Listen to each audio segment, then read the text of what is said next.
Hello friends, welcome to शिक्षक prep. तो friends, आप जानते हैं हम सीटेट एग्ज़ाम की प्रिपरेशन कर रहे हैं और अभी हमारी ये सीडीपी की सीरीज़ चल रही है, साथ ही साथ हमारी हिंदी पेडागोजी की भी सीरीज़ चल रही है।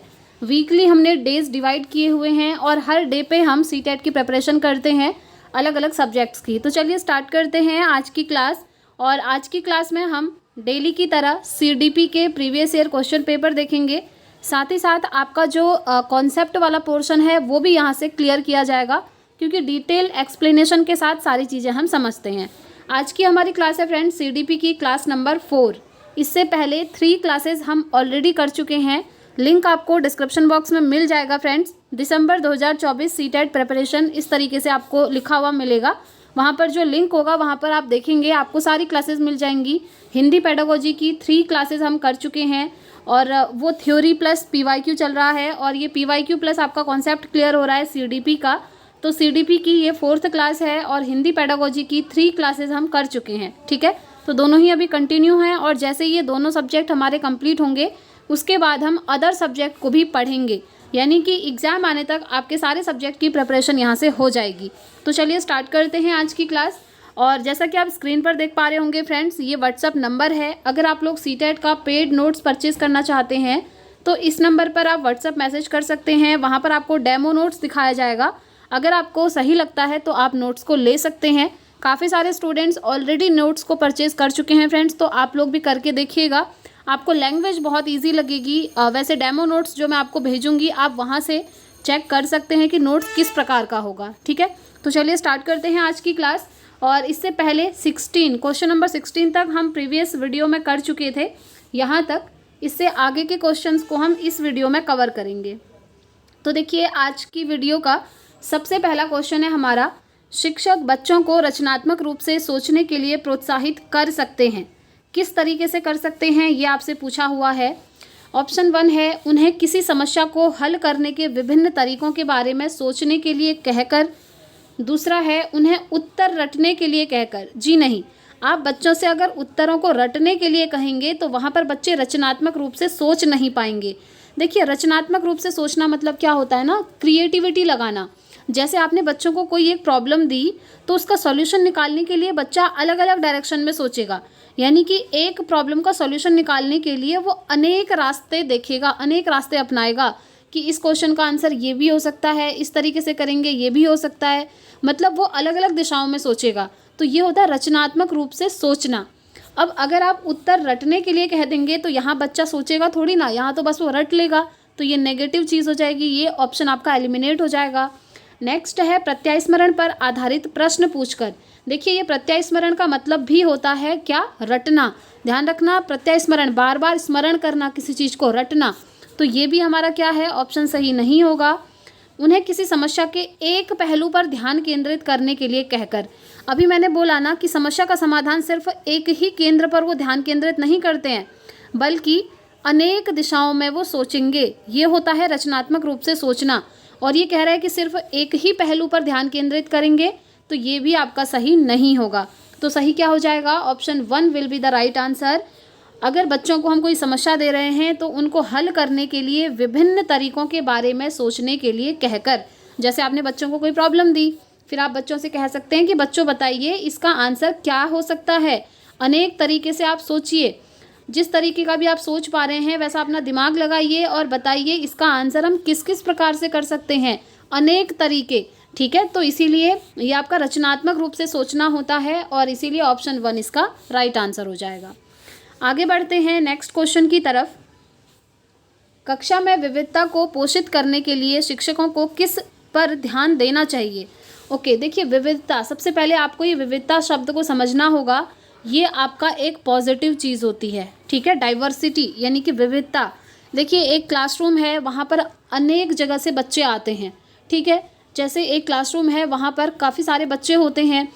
अब क्लासरूम से बाहर की दुनिया हर किसी की अलग अलग होती है, यानी कि हर किसी का बैकग्राउंड अलग अलग होता है, हर किसी के घर का माहौल अलग होगा, हर व्यक्ति अपने आप में अलग होता है और यूनिक माना जाता है।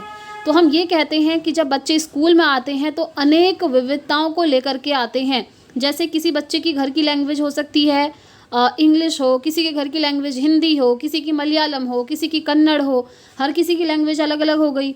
अब हो सकता है किसी के घर में एक दूसरे से रिस्पेक्टफुली बात करते हों, किसी के घर का माहौल ऐसा हो कि वहाँ पर बड़ों को रिस्पेक्ट नहीं दी जाती हो। तो हर बच्चे जो हैं अलग अलग होते हैं, कहने का मतलब ये है। तो ये जो डाइवर्सिटी होती है इसे पॉजिटिव माना जाता है और कहा जाता है कि इस डाइवर्सिटी को स्कूल में अपनाना है और इसे एक पॉजिटिव रूप में देखना है। इसे ये मानना है कि ये अच्छी चीज़ है, डाइवर्सिटी पॉजिटिव थिंग है। ठीक है, इस तरीके से समझना होगा आपको। तो विविधता को पोषित करना है तो उसके लिए शिक्षकों को किस पर ध्यान देना चाहिए, मतलब शिक्षकों को क्या करना चाहिए, आपसे ये पूछा हुआ है। पहला है पृथक्करण करना, यानी कि बच्चों को आप अलग थलग कर देंगे। आप कह देंगे कि जैसे बच्चों के आपने ग्रुप बना दिए, इन बच्चों ये बच्चे जो हैं आर्थिक रूप से पिछड़े हुए हैं, इन बच्चों की स्थिति आर्थिक रूप से अच्छी है, या आर्थिक रूप से एकदम डल हैं। मतलब किसी भी आधार पर आप बच्चों को पृथक कर दे रहे हैं, अलग अलग कर दे रहे हैं। जैसे आप कह रहे हैं कि इन बच्चों को कुछ नहीं आता है, ये जड़ बुद्धि के हैं, इस ग्रुप के बच्चों को बहुत कुछ आता है, ये गिफ्टेड हैं, ये बच्चे जो हैं एवरेज हैं। इस तरीके से आप अगर बच्चों को डिवाइड कर देंगे तो बच्चों के मन में हीन भावनाएं पैदा होने लगती हैं। इसलिए ये पृथक्करण सही नहीं माना जाता है। इसीलिए कहा जाता है कि सभी बच्चों को एक समान नज़र से देखो और एक समान रूप से उनको शिक्षा दो। कोई भी भेदभाव स्कूल के अंदर नहीं होना चाहिए। ठीक है, तो यहाँ कह रहे पृथक कर देंगे तो ये हमारा सही नहीं होगा। नेक्स्ट है नामीकरण करना। देखिए, नामीकरण करना मतलब होता है लेबल लगा देना। वही चीज़ है, आप किसी को A ग्रेड दे रहे हैं, किसी को C ग्रेड दे रहे हैं, किसी को D ग्रेड दे रहे हैं, तो ऐसे फिर क्या होगा। जैसे सपोज करिए एक बच्चे को A ग्रेड दे दिया, एक को D ग्रेड मिल गया। अब जब ये आपस में बात करेंगे तो इस बच्चे का मोरल डाउन हो जाएगा। ये हमेशा यही सोचेगा कि टीचर ने मुझे D ग्रेड दिया है, इसका मतलब मुझे कुछ नहीं आता है। सेल्फ कॉन्फिडेंस उसका लूज़ हो जाएगा। ठीक है, तो इसलिए नामीकरण भी नहीं करना चाहिए। नेक्स्ट है नकारात्मक भेदभाव। अभी मैंने आपको समझाया था भेदभाव नहीं करना है। ठीक है, भेदभाव बिल्कुल भी नहीं करना है, इसलिए ये ऑप्शन भी हमारा एलिमिनेट हो जाएगा। लास्ट ऑप्शन बचा और ये बिल्कुल राइट आंसर होगा समता। ठीक है, समता होनी चाहिए, सभी बच्चों को एक समान नज़र से देखना है, किसी में कोई भी भेदभाव नहीं करना है, हर किसी को समान रूप से शिक्षा देनी है। और एक चीज़ और है, हर व्यक्ति को उसकी रुचि, उसकी आवश्यकता के अनुसार ही शिक्षा देंगे। जैसे एक बच्चा है कोई जो 5th क्लास में पढ़ रहा है, तो आप उसे 5th क्लास की ही चीज़ें पढ़ाइए, ना कि 10th क्लास की चीज़ें। उसे समझ ही नहीं आएंगी क्योंकि उसका जो दिमाग है वो उस लेवल तक अभी मैच्योर नहीं हुआ है। ठीक है, तो बच्चे को उसकी एज के अकॉर्डिंग शिक्षा देंगे। और जैसे बच्चों की जब रुचि है तब उन्हें वो पढ़ाइए। जैसे आप आज पढ़ाना चाहते हैं चैप्टर नंबर 2, लेकिन आज बच्चों का मन 2nd चैप्टर पढ़ने का नहीं है, वो चाहते हैं कि आज आप 3rd चैप्टर पढ़ाएं क्योंकि उसमें कुछ अच्छी अच्छी स्टोरीज़ दी हुई हैं। तो ऐसा नहीं है कि आप ज़बरदस्ती फिर भी 2nd ही चैप्टर पढ़ाएंगे क्योंकि आपका मन है, नहीं, बल्कि आप उस दिन 3rd चैप्टर पढ़ाइए क्योंकि उस दिन बच्चों का मन है कि वो चैप्टर नंबर 3rd को पढ़ें। तो कहने का मतलब है बच्चों को उनकी रुचि, उनके इंटरेस्ट के अनुसार, उनकी आवश्यकता के अनुसार, उनकी एज के अनुसार शिक्षा देनी चाहिए। ठीक है, और समान रूप से शिक्षा देंगे बिना भेदभाव के, यही होता है हमारा समता। इसीलिए 4th ऑप्शन इसका राइट हो जाएगा। आगे बढ़ते हैं नेक्स्ट क्वेश्चन की तरफ। नेक्स्ट क्वेश्चन की तरफ चलते हैं। नेक्स्ट क्वेश्चन है अभिकथन A है एंड उसका तर्क R दिया हुआ है। ठीक है, आपको बताना है ये सही है या फिर गलत है। तो देखिए, अभिकथन है गुणज वैकल्य से जूझ रहे विद्यार्थियों को उपयुक्त सामग्री जैसे कि हस्त कौशल युक्त वस्तुएं, गणक यंत्र और गणित के ऐप उपलब्ध कराना महत्वपूर्ण है। जी हाँ, ये अभिकथन बिल्कुल सही है। अब ये गुणज वैकल्य होता क्या है, इसे इंग्लिश में हम कहते हैं डिसकैलकुलिया। ठीक है, क्या कहते हैं इसे इंग्लिश में, डिसकैलकुलिया।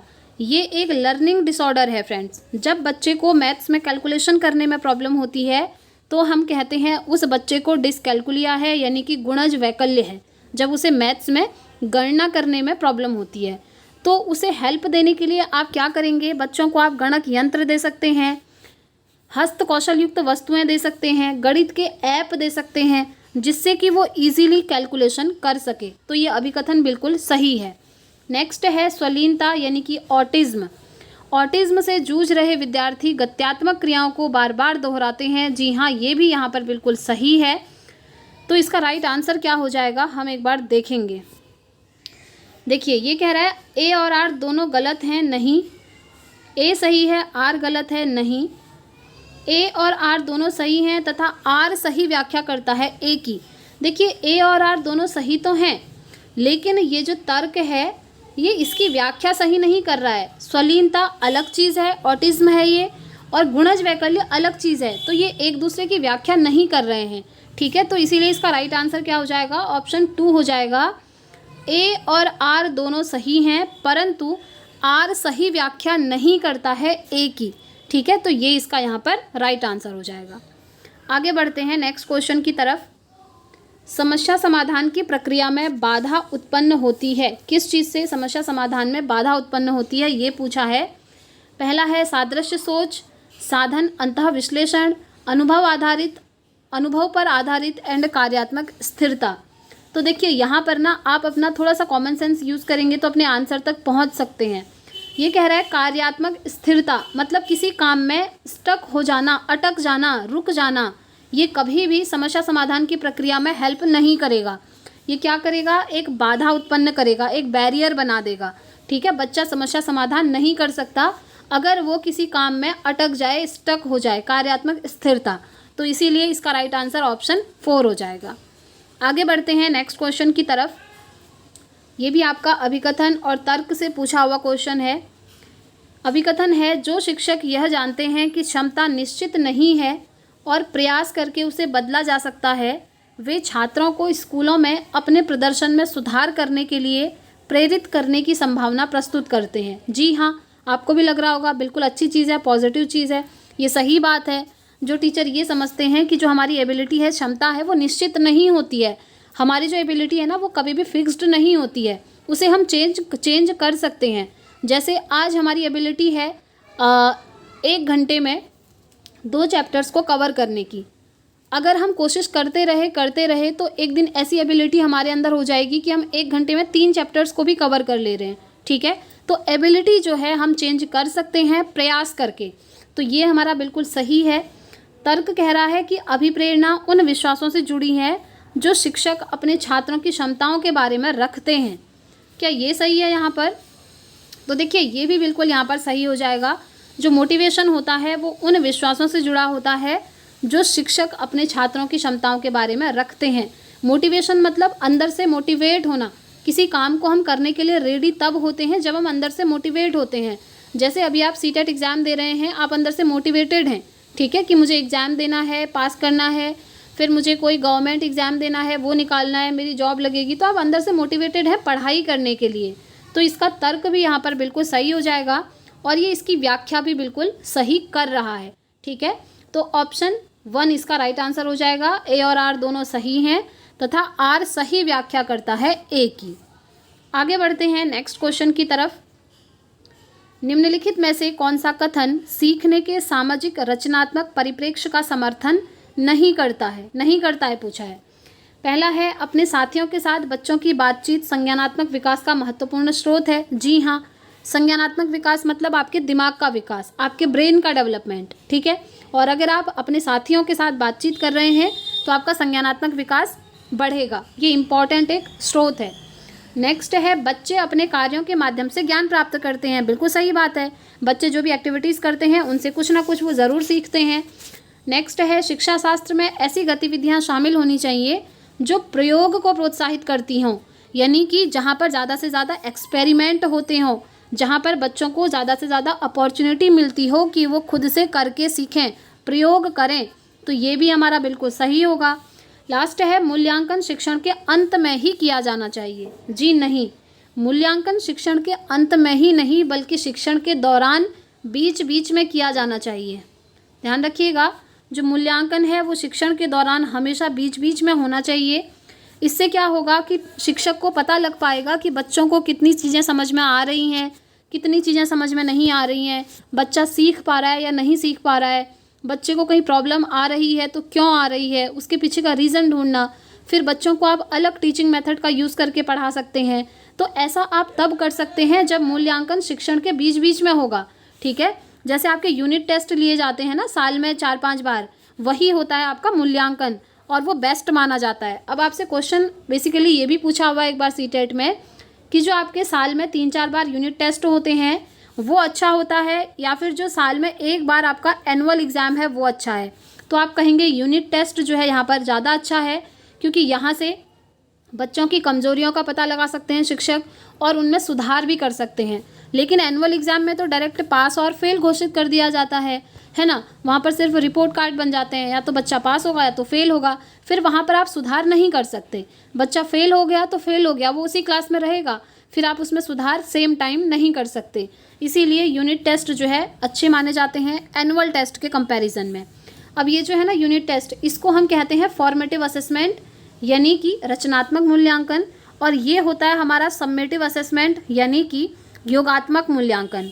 रचनात्मक मूल्यांकन होता है जो शिक्षण के दौरान बीच बीच में किया जाता है, और जो हमारा योगात्मक मूल्यांकन है वो शिक्षण के अंत में किया जाता है। ठीक है, ध्यान रखेंगे। तो इसका राइट आंसर ऑप्शन 4 हो जाएगा, क्योंकि ये जो है इसका समर्थन नहीं करता है।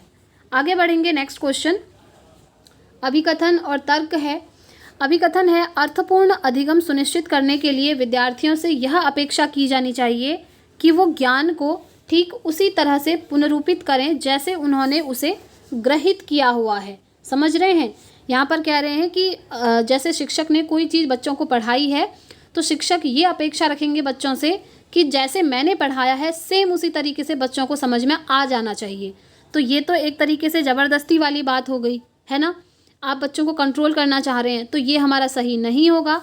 तर्क है अधिगम बच्चों द्वारा ज्ञान को निष्क्रिय रूप से प्राप्त करने और पुनरुत्पादन करने की प्रक्रिया है। जी नहीं, निष्क्रिय रूप से नहीं बल्कि सक्रिय रूप से। निष्क्रिय मतलब तो हो गया कि बच्चों का अधिगम में यानी कि सीखने में मन ही नहीं है, ज़बरदस्ती वो बैठे हैं। लेकिन सक्रिय मतलब होता है जब बच्चों का मन है, रुचि है पढ़ने के लिए। तो सक्रिय होता तो ये सही हो जाता, लेकिन लिखा है कि बच्चे निष्क्रिय होते हैं, पैसिव होते हैं, बिना मन के बैठे होते हैं सीखने के लिए, तो ये भी हमारा सही नहीं होगा। तो हम कहेंगे ये अभिकथन भी गलत है और इसका तर्क भी गलत दिया है, जो कि हमको ऑप्शन 4 में दिख रहा है। तो 4th option will be the right answer. आगे बढ़ते हैं, नेक्स्ट क्वेश्चन। चारू की किसी विषय में कोई अभिरुचि नहीं है तथा वह केवल परीक्षा में उत्तीर्ण होने के लिए पढ़ती है। देखिए, चारू सिर्फ इसलिए पढ़ती है ताकि वो परीक्षा में पास हो सके। ठीक है, पहला है ये आंतरिक रूप से अभिप्रेरित है, दूसरा है असफलता स्वीकार्य विद्यार्थी है, तीसरा है महारत उन्मुखी विद्यार्थी है, और चौथा है असफलता परिहार विद्यार्थी है। बताइए वो क्या है। देखिए, आंतरिक रूप से अभिप्रेरित तो वो बिल्कुल भी नहीं है। आंतरिक रूप से अभिप्रेरित होना मतलब होता है जब हम किसी काम को अपनी रुचि से, अपने मन से करते हैं, लेकिन वो यहाँ पर रुचि से नहीं कर रही है, वो सिर्फ परीक्षा में पास होने के लिए पढ़ रही है।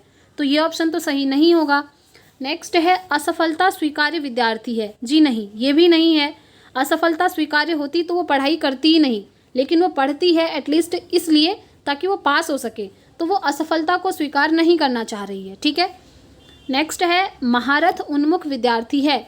महारत उन्मुख विद्यार्थी मतलब होता है फ्रेंड्स मास्टरी ओरिएंटेशन गेन करना, किसी चीज़ को डीपली पढ़ना, समझना, ताकि उसमें उसको पूरी नॉलेज हो जाए। जैसे आप पोस्ट ग्रेजुएशन करते हैं किसी एक सब्जेक्ट से, आप इसलिए करते हैं ताकि उस सब्जेक्ट की पूरी नॉलेज आपको हो जाए, डीपली आप उस चीज़ को समझ सकें।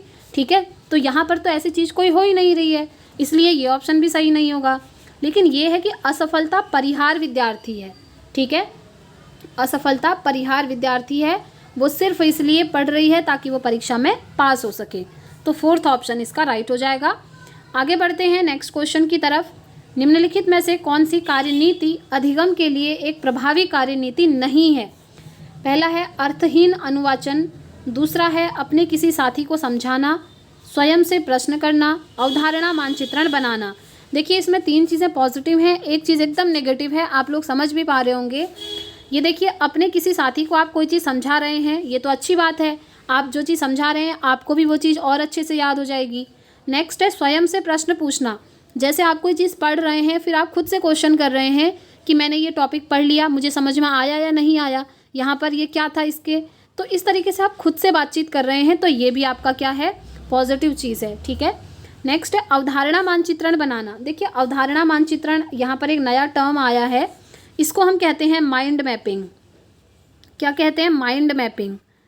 तो ये जो माइंड मैपिंग है ना, अवधारणा मानचित्रण, ये एक पॉजिटिव चीज़ होती है। आप लोगों ने नोट्स में देखा होगा, मैंने एक एक पॉइंट वहाँ पर लिखा हुआ है सारे टॉपिक से रिलेटेड, क्योंकि आप में से जिन भी स्टूडेंट्स ने नोट्स लिया था उनमें से 1-2 लोगों का ये भी मैसेज आया था कि पूरा सिलेबस कवर अप है या नहीं है। तो देखिए फ्रेंड्स, पूरा सिलेबस आपका कवर अप हुआ मिलेगा आपको। आप जिन भी लोगों ने नोट्स लिया है उन्होंने फीडबैक भी दिया है, आप लोग चाहें तो एक बार देख सकते हैं, जो भी नए स्टूडेंट्स नोट्स को लेना चाहते हैं वो। ठीक है, देखिए अब ये जो अवधारणा मानचित्रण है, माइंड मैपिंग है, ये क्या है। जब आप एग्ज़ाम देने जाते हैं ना फ्रेंड्स, तो आपके दिमाग में हर चीज़ का एक मैप बना हुआ होता है। ज़रूरी नहीं है कि हमारा दिमाग हर चीज़ को शब्दों में याद रखता हो, स्टोरी के रूप में याद रखता हो, नहीं, ज़्यादातर चीज़ें हमें फ्लो चार्ट के फॉर्म में याद रहती हैं। जब आप एग्ज़ाम देने जाते हैं, आपके दिमाग में भी हर कॉन्सेप्ट का एक फ्लो चार्ट बना हुआ होता है। जैसे जीन पियाजे ने इसके इतने स्टेजेस दिए हैं डेवलपमेंट के, वाइगोत्स्की 3 चीज़ों को महत्व देते हैं, समाज, संस्कृति, भाषा। इस तरीके से आपके दिमाग में क्या है, मैप बना हुआ है। ठीक है, तो इसी को हम कहते हैं माइंड मैपिंग, अवधारणा मानचित्रण। किसी भी चीज़ को याद करने के लिए या किसी भी चीज़ को समझने के लिए जब हम अपने दिमाग में अपने तरीके से कोई फ्लो चार्ट, कोई डायग्राम या कुछ ऐसा क्रिएट कर लेते हैं जो कि हमें याद करना एकदम ईजी हो जाता है, उसे हम कहते हैं अवधारणा मानचित्रण, यानी कि माइंड मैपिंग। तो ये भी अच्छी चीज़ है, अगर आप ऐसा करेंगे तो आपको और अच्छे से वो चीज़ याद हो जाएगी। लेकिन ये ऑप्शन 1 कह रहा है अर्थहीन अनुवाचन। आप ऐसी चीज़ें बोल रहे हैं जिसका कुछ अर्थ ही नहीं है, मतलब मीनिंगलेस चीज़ें, तो ये थोड़ी आपकी प्रभावी कार्यनीति होगी, है ना। तो इसीलिए ये इसका बिल्कुल राइट आंसर हो जाएगा। आगे बढ़ते हैं, नेक्स्ट क्वेश्चन। मध्य विद्यालय की कक्षा में किस प्रकार का वातावरण बनाने पर जोर दिया जाना चाहिए। पहला है सहयोगात्मक और सहकारात्मक, दूसरा है प्रतिस्पर्धात्मक और व्यक्तिवादी, तीसरा है बंधन और रटना, एंड चौथा है भय और तनाव। देखिए यहाँ पर सहयोगात्मक और सहकारात्मक ये बिल्कुल सही हो जाएगा। इसमें क्या होता है कि बच्चे एक दूसरे को हेल्प करके क्लासरूम में पढ़ाई करते हैं। जैसे सपोज़ करिए किसी बच्चे का इंग्लिश सब्जेक्ट अच्छा है और किसी बच्चे का हिंदी सब्जेक्ट अच्छा है, तो यहाँ पर बच्चे आपस में एक दूसरे का सहयोग करके, एक दूसरे को कोऑपरेट करके सीख सकते हैं। जिस बच्चे का इंग्लिश अच्छा है वो इसको इंग्लिश पढ़ा सकता है, जिस बच्चे का हिंदी सब्जेक्ट अच्छा है वो इस बच्चे को हिंदी पढ़ा सकता है। तो इस तरीके से एक दूसरे की हेल्प करके क्लासरूम में पढ़ाया जाता है और इस चीज़ पर जोर देना चाहिए। इसीलिए ऑप्शन 1 इसका राइट आंसर हो जाएगा। अदर ऑप्शन अगर हम देखें तो ये कह रहा है प्रतिस्पर्धात्मक। देखिए यहाँ पर कंपटीशन आ गया है कि आप बच्चों के बीच में कंपटीशन कराएंगे।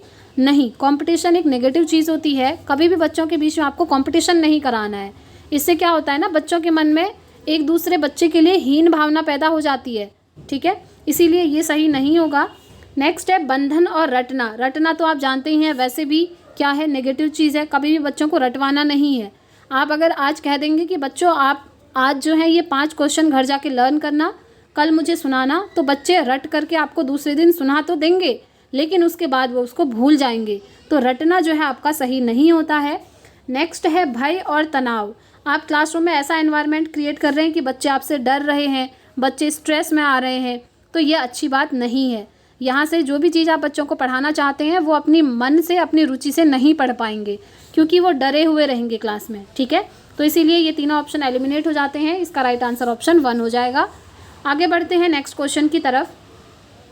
नई शिक्षा नीति 2020 जैसी समकालीन नीतियाँ सीखने के किस शिक्षा शास्त्र को प्रस्तावित करती हैं। पहला है शिक्षक केंद्रित, दूसरा है अनुभवात्मक, तीसरा है व्यवहारवादी, चौथा है पाठ्यपुस्तक केंद्रित। तो देखिए इसका राइट आंसर क्या होगा। नई शिक्षा नीति 2020, नेशनल एजुकेशन पॉलिसी 2020, ये सारे टॉपिक्स तो मैं आपको ऑलरेडी करा चुकी हूँ। ठीक है, तो वहाँ पर सबसे ज़्यादा फोकस किया जाता है किस चीज़ को लेकर, अनुभवात्मक, यानी कि जो बच्चे के एक्सपीरियंस हैं, अनुभव हैं, उन्हें ज़्यादा से ज़्यादा महत्व देना है। ठीक है, इसीलिए ऑप्शन 2 इसका राइट आंसर हो जाएगा। आगे बढ़ते हैं नेक्स्ट क्वेश्चन की तरफ। बच्चों को नई अवधारणाओं के परिचय का क्रम क्या होना चाहिए, बताइए क्रम क्या होना चाहिए, ये आपसे पूछा हुआ है। पहला है वैश्विक से स्थानीय, दूसरा है अमूर्त से ठोस, तीसरा है अनुप्रयोग से संप्रत्यात्मक समझ, और चौथा है अपरिचित से परिचित। तो इसका राइट आंसर हो जाएगा अमूर्त से ठोस। ठीक है, अगर आप बच्चों को जैसे देखिए अमूर्त और ठोस क्या है, ठोस को हम मूर्त भी कहते हैं, ये ध्यान रखना है। ठीक है, अब ये मूर्त चीज़ें वो चीज़ें होती हैं फ्रेंड्स जो चीज़ें हमारे सामने में होती हैं, जिन्हें हम टच कर सकते हैं, फील कर सकते हैं। ठीक हो गया। और अमूर्त चीज़ें वो होती हैं जिन्हें हम देख नहीं सकते, टच नहीं कर सकते, फील नहीं कर सकते, लेकिन ये चीज़ें हमारे दिमाग में होती हैं, हमारी कल्पनाओं में होती हैं, हम उसके बारे में इमेजिन कर सकते हैं। तो इसीलिए अगर आप बच्चों को कोई नई अवधारणा पढ़ा रहे हैं ना, तो आप इस तरीके से पढ़ाइए। पहले अमूर्त चीज़ें बच्चों को बता सकते हैं और उसके बाद मूर्त चीज़ें उनको दिखा सकते हैं।